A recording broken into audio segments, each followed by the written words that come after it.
Hello again, ladies and gentlemen. I'm Joe Handy, the Android Authority app guy, and welcome back to Android Apps Weekly. This is episode number 148 and a surprisingly busy week considering that it's the middle of the summer, so let's get right into it.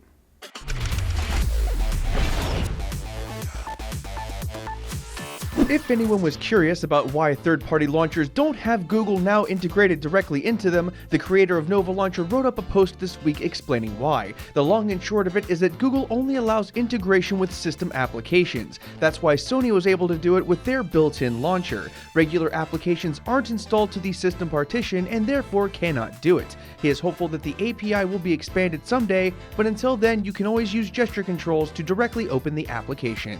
Square Enix Montreal decided to poke some fun at the naming scheme of Pokemon Go and its similarity to SE's Lara Croft Go, Hitman Go, and the upcoming Deus Ex Go. It's a goofy little video that shows Ash Ketchum punching Pikachu in the face. Well played, Square Enix. Well played. With the release of Pokemon Go, one of the most common topics of conversation has been safety. There have been some unconfirmed reports of people already getting mugged while wandering into the wrong part of town, and police and fire departments the world over are reminding people to stay safe, especially while driving and walking to avoid injury. We'll join in with that call to safety. Don't drive while playing Pokemon Go. It's just not a good idea. Snapchat will be introducing a new feature to the mix here sometime soon called Memories. Memories will introduce the ability to save your snaps and then organize them. This includes a My Eyes Only section where you can save your snaps behind a password to prevent snooping eyes from seeing it. The new feature has rolled out to select residents in California with a more widespread release scheduled soon. Badland 2 is quickly approaching a release date on Android, and that may not be the best of news. Word is that Cheetah Mobile, makers of Clean Master, have licensed the game from the makers, which released it on iOS for a cool $3.99.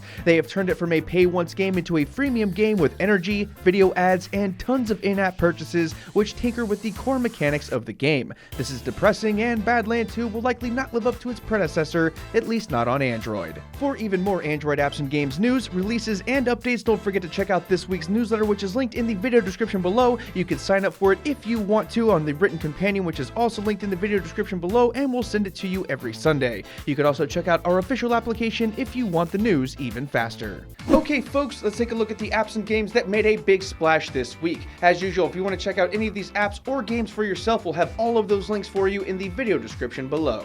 Titan Quest is an action RPG that originally came out on PC in 2006. .emu has ported the game to Android in all of its glory and without hardly any changes. The controls have been translated to touchscreens, but the rest of it remains mostly faithful. It features a large open world with over 1,200 items to discover, 80 different creatures to fight, a variety of skills, and it boasts a playtime of over 60 hours. This is one of the few action RPGs available that comes with a price tag and no in-app purchases, and that makes it worth checking out.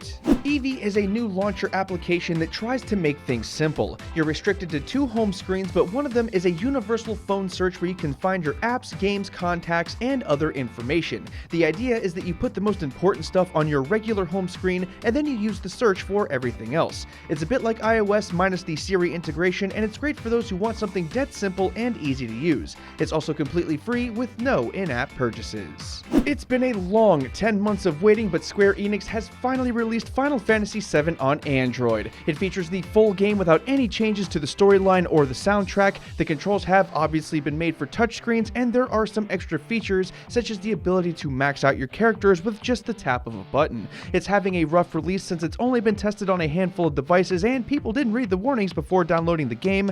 We also wish it had Google Play game services, but Square Enix generally adds that stuff in later. Visor was officially released to the Google Play Store this week. For those who don't know, this is an application that, when paired with its Chrome extension, allows you to mirror your devices to your computer screen. You'll also be able to control it using your mouse and keyboard. It has a variety of uses from app testing to presentations. You can even play some games on it, but that's not really what it's useful for. The app is free to download, and you can pick up the Chrome extension using the link in the video description below. The most anticipated mobile game of the summer has been launched. Pokemon Go went live this week in several countries, including New Zealand, Japan, and the United States. In case you've been living under a rock, Pokemon Go is an augmented reality, location-based game that was created by the same people who did Ingress. The idea is that you walk around, capture Pokemon, battle people at gyms, and do a bunch of stuff out in the real world. The game works pretty well so far, but there have been some server issues, along with a few release date bugs. Once you get into the game though, it's actually pretty fun.